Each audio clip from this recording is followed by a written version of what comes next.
رب العالمين والصلاة والسلام على سيد الأنبياء والمرسلين أما بعد فأعوذ بالله من الشيطان الرجيم بسم الله الرحمن الرحيم وما ينطق عن الهوى إن هو إلا وحي يوحى صدق الله مولانا العظيم وصدق رسوله النبي الكريم الأمين ونحن على ذلك من الشاهدين والشاكرين والحمد لله رب العالمين إن الله وملائكته يصلون على النبي يا أيها الذين آمنوا صلوا عليه وسلموا تسليما اللهم صل على سيدنا ومولانا محمد وعلى آل سيدنا ومولانا محمد وسلم عليه الصلاة والسلام عليك يا رسول الله وعلى آلك وأصحابك يا حبيب الله الصلاة والسلام عليك يا خطيب الأنبياء والمرسلين وعلى آلك وأصحابك يا شفيع المذنبين مولاي صل وسلم دائما أبدا على حبيبك خير الخلق كلهم منزه عن شريك في محاسنه فجوهر الحسن فيه غير منقسم فإن من جودك الدنيا وضرتها ومن علومك علم اللوح والقلم تمام تعریف و توصیف اللہ جل مجدہ الکریم کی ذات پاک کے لیے جو خالق کائنات ہے مالک شخص جہاد بھی ہے اللہ رب العزت کی حمد و ثنا کے بعد حضور نبی اکرم صلی اللہ تعالی علیہ وآلہ وسلم پر کروڑوں درود و سلام ہو کہ جن کی ذات گرامی ہمارے درود کی محتاج نہیں بلکہ وہ ذات گرامی تو وہ ہے کہ جن کی ابتدا ہمارے وجود کا باعث بنی بلکہ پوری کائنات ان کی وجہ سے بنائی گئی تو جن کی ابتدا وجود کائنات کا باعث بنی جن کا درمیان ہماری ہدایت کا سبب بنا اور جن کا آخر ہماری شفاعت اور نجات کا سبب بنے تو اللہ تبارک و تعالیٰ نے ان کو ایسی صفات سے نوازا کہ درود پاک جو ہم پڑھتے ہیں تو درود ان پہ پڑھ کے اپنے کو سمجھتے ہیں اور یقیناً حضور علیہ السلام پر درود پاک پڑھنے کے بے شمار فضائل ہیں علامہ بہقی رحمۃ اللہ تعالیٰ علیہ نے دلائل النبوہ کے اندر اور امام حاکم مستدرک کے اندر یہ روایت نقل فرمائی ہے کہ حضور علیہ السلام صحابہ کے جرمن میں جلوہ گر تھے حضور گفتگو فرما رہے تھے صحابہ سن رہے تھے کہ اتنے میں ایک اعرابی شخص کوئی دیہات کرنے والا شخص حضور کی بارگاہ میں حاضر ہوا اور سرخ اونٹنی جو انتہائی قیمتی اونٹنی تصور کی جاتی ہے عرب ممالک کے اندر اور سب سے بہترین سواری تصور کی جاتی ہے سرخ اونٹنی کے اوپر سوار ہو کے وہ صحابی عربی تشریف لائے اور مسجد نبوی کے دروازے پہ اونٹنی باندھی حضور کی محفل میں بیٹھے حضور کی باتیں سنی جب گفتگو ہو رہی تھی کہ ایک شخص آیا آگے کہنے لگا یا رسول اللہ یہ جو شخص آپ کے سامنے بیٹھا ہے جس نے اونٹنی دروازے میں باندھی ہے یہ اونٹنی اس کی اپنی نہیں ہے چوری کر کے لائے حضور علیہ السلام فرمانے لگے کہ چوری کا الزام اتنا بڑا الزام لگا رہے ہو تو میری شریعت تو گواہ مانگتی ہے ثبوت اور دلیل مانگتی ہے کیا کوئی ثبوت کوئی دلیل کوئی گواہ ہے کہ اونٹنی چوری کی ہے تو شخص عرض کرنے لگا یا رسول اللہ مجھے وقت دیجئے مہلت دیجئے میں ثابت کروں گا دلیل دوں گا گواہ لاؤں گا جو اس چوری پر گواہی دیں گے آپ علیہ السلام نے حضرت علی المرتضی رضی اللہ تعالیٰ عنہ کی ڈیوٹی لگائی علی جب یہ گواہ لے کر آئے تو ان کو پرکھ لینا جانچ لینا کہ کیا میری شریعت کے معیار پہ پورا اترتے ہیں یا نہیں اترتے تو آپ علیہ السلام نے حضرت علی کی ڈیوٹی لگا کر آپ سے بات کر کے جب اپنے اس غلام کی طرف دیکھا تو اس کا سر جھکا ہوا ہے اور آپ علیہ السلام نے اس کی طرف دیکھ کر پھر دروازے پر بندی اونٹنی کی طرف دیکھا جب آپ علیہ السلام نے اونٹنی کی طرف نگاہ فرمائی تو اونٹنی بول کر کہنے لگی فوالذی بعثک بالکرامۃ یا رسول اللہ ان ھذا ما سلکنی وما ملکنی احد الا سواه یا رسول اللہ اس رب کی قسم جس نے آپ کو عزتوں کے ساتھ بھیجا ہے یہ مجھے چوری کر کے نہیں لایا اور اس کے سوا میرا کوئی اور مالک بھی نہیں محدثین فرماتے ہیں کہ یہ جو اونٹنی بولی تھی یہ وجود نبوی صلی اللہ علیہ وسلم کی برکت تھی کہ اللہ تعالیٰ نے اونٹنی کو بولنے کی طاقت عطا فرمائی. بعض محدثین نے فرمایا کہ اونٹنی نہیں بولی تھی، بولنے والا فرشتہ تھا، زبان اونٹنی کی تھی. تو علماء فرماتے ہیں بولنے والی اونٹنی ہو یا بولنے والا فرشتہ ہو، دونوں صورتوں میں یہ برکت وجود نبوی صلی اللہ علیہ وسلم ہی کی تھی. تو بہرحال اونٹنی نے کہا کہ یا رسول اللہ جس نے آپ کو عزتوں کے ساتھ بھیجا ہے یہ میرا مالک ہے، یہ مجھے چوری کر کے نہیں لائے. آپ علیہ السلام نے جب یہ اونٹنی کی گواہی سنی تو اپنے غلام کی طرف متوجہ ہوئے، فرمانے لگے میرے غلام میں دیکھ رہا تھا تیرا سر جھکا ہوا تھا، تیرے ہونٹ ہل رہے تھے، تو کچھ پڑھ رہا تھا، بتا تو صحیح تو نے کیا پڑھا، کون سے کلمات تو نے ادا کیے کہ اللہ تبارک و تعالیٰ نے تیرے بے گناہی کی گواہی جو ہے وہ اونٹنی سے دلوا دی. تو عرض کرنے لگا یا رسول اللہ جب یہ چوری کا الزام لگا نا تو دل دکھا، غمزدہ ہوا، غمگین ہوا کہ لوگ کیا کہیں گے کہ حضور کا غلام ہے اور چوریاں کرتا ہے،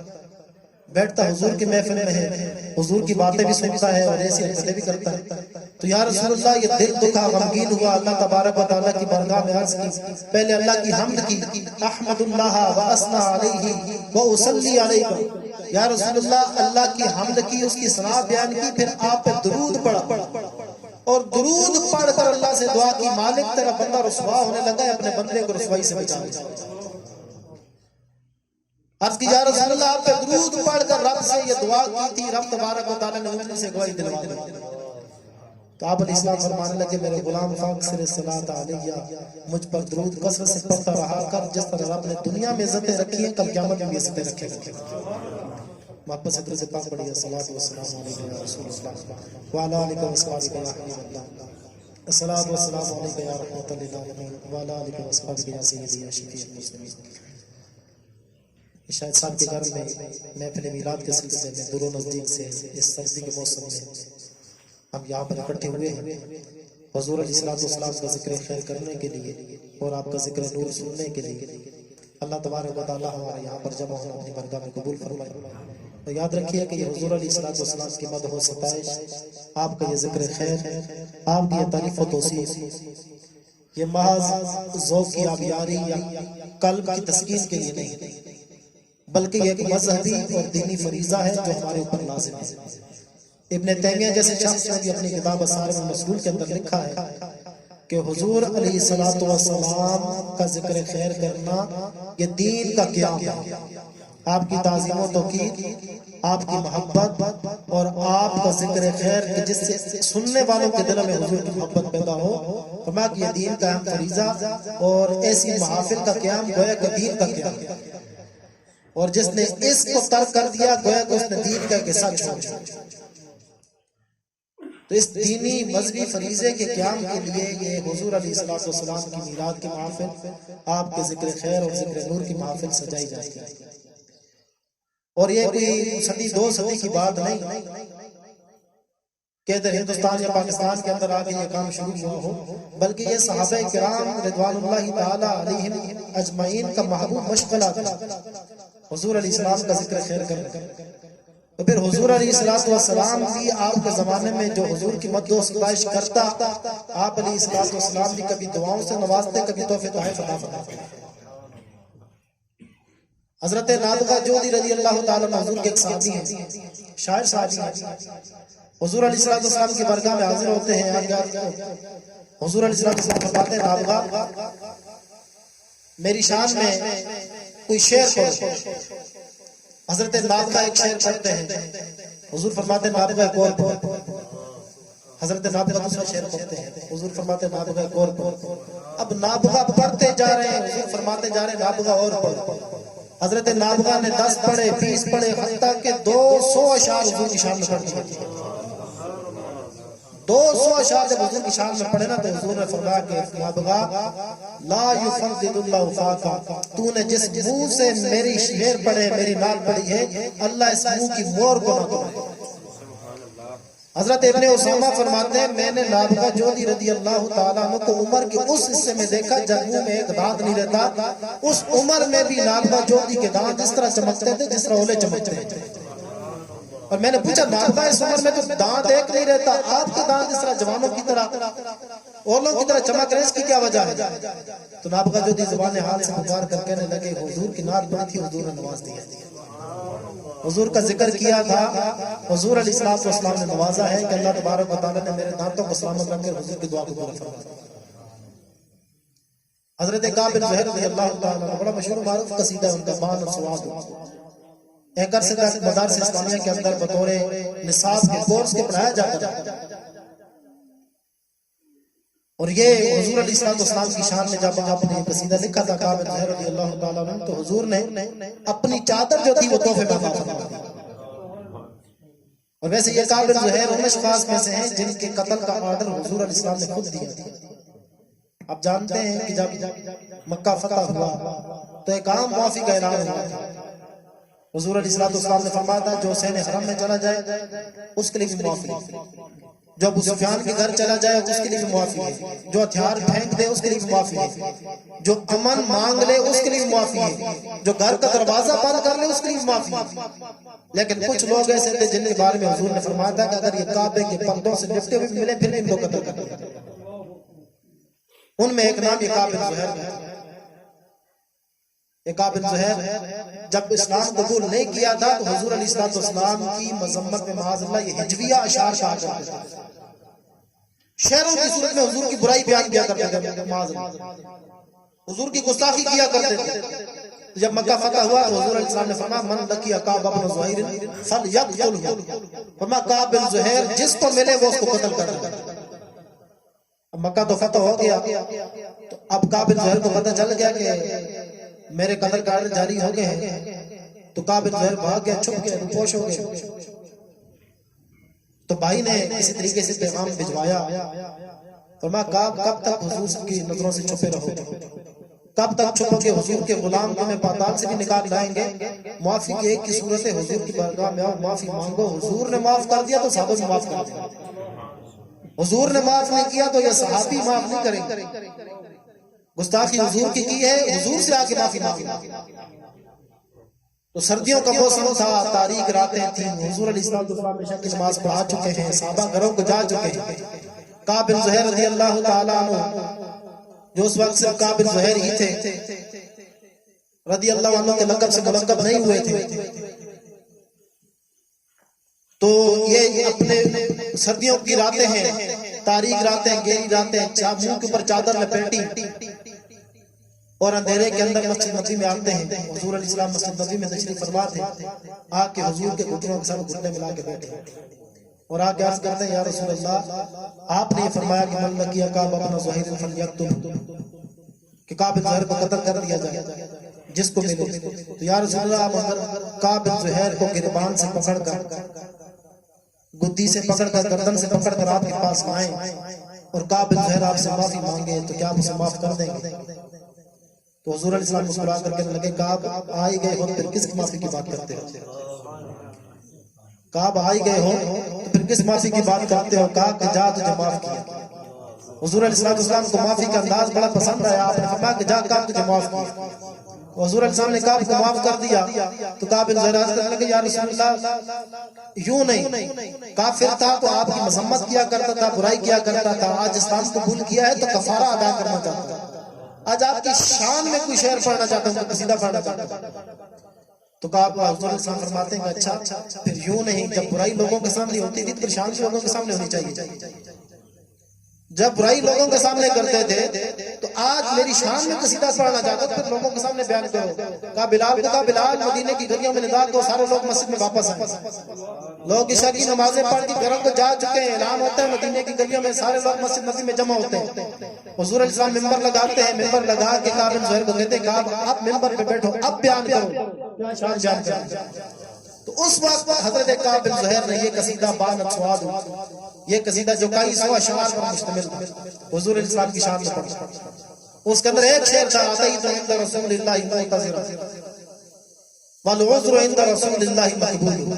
وہاں لوگوں سنو میں حضور کے پاس معافی مانگنے آیا تھا، یہاں آ کے پتہ چلا ہے حضور کتنے بندہ نواز ہیں۔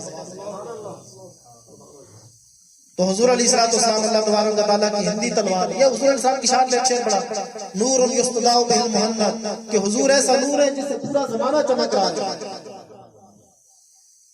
تو یہ حضور علیہ السلام کی شان میں یہ اشعار پڑھے تو حضور علیہ السلام نے ایک شعر کی تصحیح فرمائی، فرمایا کہ مجھے ہندی تلوار نہ دو، مجھے اللہ کی تلوار دو۔ اور اس کے بعد حضور علیہ سردی کا موسم تھا، حضور نے جو گرم چادر پہن رکھی تھی، جب یہ کعب بن زہیر نے یہ قصیدہ پڑھا تو حضور علیہ السلام نے اپنی چادر مبارک اتار کر کعب بن زہیر کو تحفے میں عطا فرمایا۔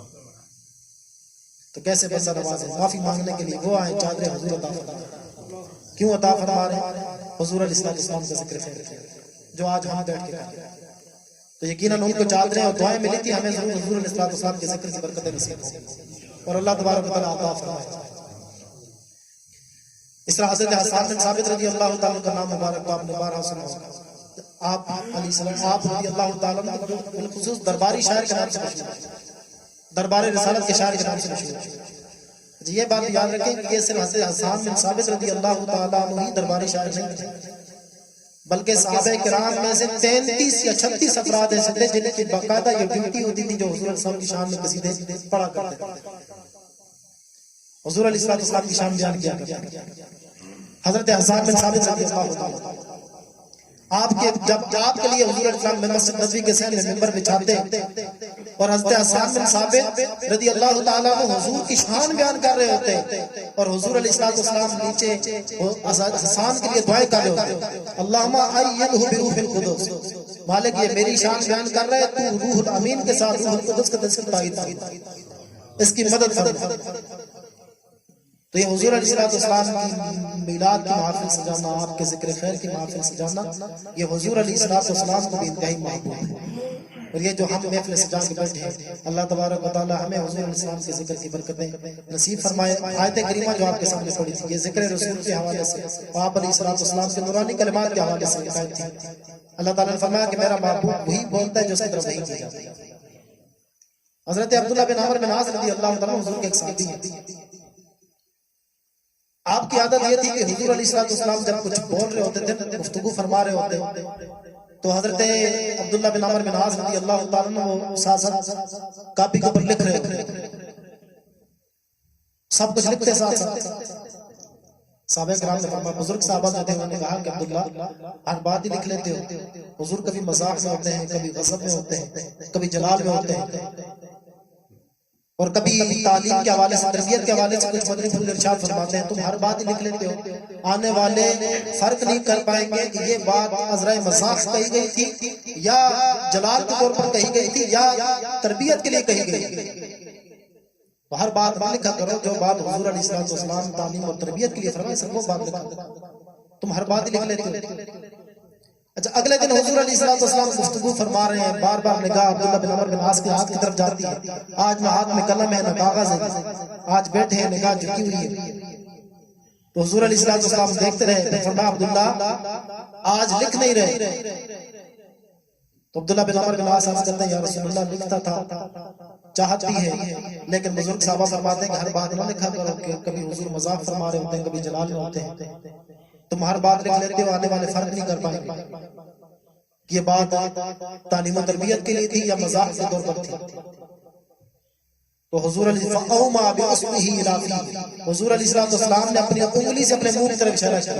اور فرمایا کہ اکتب عبداللہ لکھا کر، فوالذی نفسی بیدہ ما خرج منہ الا حق، فرمایا کہ اس زبان سے جو بھی نکلتا ہے حق ہی نکلتا ہے۔ میں مذاق بھی کر رہا ہوں تو حق ہی کہتا ہوں، اور جلال میں بھی ہوں تو میری زبان سے حق کے سوا کچھ نہیں نکلتا، میں لکھ لیا گیا۔ اعلیٰ حضرت فرماتے تھے، وہ دہن جس کی ہر بات وہی ہے خدا، چشمہ علم و حکمت پلا کر سنا۔ تو آج حضور علیہ السلام کو نورانی کلمات میں سے صرف ایک حدیث جو اس محفل کا پیغام بھی ہے آپ کے لیے، میرے لیے بھی، اللہ تعالیٰ مجھے بھی عمل کی توفیق عطا فرمائے، آپ کو بھی۔ وہ صرف ایک بات پیش کر کے اجازت چاہوں گا کہ حضور علیہ السلام حضرت ابو ہریرہ رضی اللہ تعالیٰ اس حدیث کو روایت کرنے والے ہیں۔ تو حضرت ابو ہریرہ رضی اللہ عنہ فرماتے ہیں کہ حضور علیہ السلام نے فرمایا، کوئی ہے جو مجھ سے یہ چند کلمات لے لے، یعمل بہن او یعلمہن من یعمل بہن، یا تو خود ان پہ عمل کرے یا کسی کو آگے بتا دے کہ آگے سننے والا ان پر عمل کرے۔ تو حضرت ابو ہریرہ فرماتے ہیں، میں نے ہاتھ کھڑا کر لیا، انا یا رسول اللہ، یا رسول اللہ میں ہوں، آپ سے وہ کلمات لوں گا، ان کو سیکھوں گا، ان پہ عمل بھی کروں گا اور آگے لوگوں کو بھی سکھاؤں گا۔ تو حضرت ابو ہریرہ فرماتے ہیں کہ فاخذ رسول اللہ صلی اللہ علیہ وسلم بیدی، حضور نے میرا ہاتھ پکڑا، فعدہن خمسا، تو حضور علیہ السلام نے 5 ارشاد فرمایا، فرمایا کہ اتق المحارم تکن عبد الناس، فرمایا کہ اگر اللہ کا عبادت گزار بندہ بنانا چاہتے ہو تو اس کا ایک طریقہ یہ ہے کہ حرام چیزوں سے بچ جاؤ۔ اگر عبادت گزار بندہ بننا چاہتے ہو، متقی بندہ بننا چاہتے ہو، اللہ کی حرام کردہ چیزوں سے اجتناب کرو۔ علماء فرماتے ہیں کہ نیکیاں کرنا بھی بہت فضیلت کا کام ہے، لیکن نیکیوں سے بڑھ کر گناہوں سے بچنا یہ اس سے بڑھ کر فضیلت کا کام ہے۔ جو ساری رات عبادت کرے، دن کے وقت جو ہے وہ کیا کہتے ہیں بد نظری کے اندر یا فضول نظری کے اندر گناہوں کے کام گزارتا رہے، فرمایا کہ وہ عبادت گزار نہیں، بلکہ عبادت گزار وہ ہے کہ جو عشاء کی نماز جماعت سے پڑھے، صبح اٹھ کے فجر کی نماز جماعت سے پڑھے، اور دن کے وقت نگاہوں پر پیرے بٹھائے اور بد نظری سے اپنے آپ کو بچائے، تو وہ اللہ تبارک و تعالیٰ کا زیادہ عبادت گزار بندہ ہے۔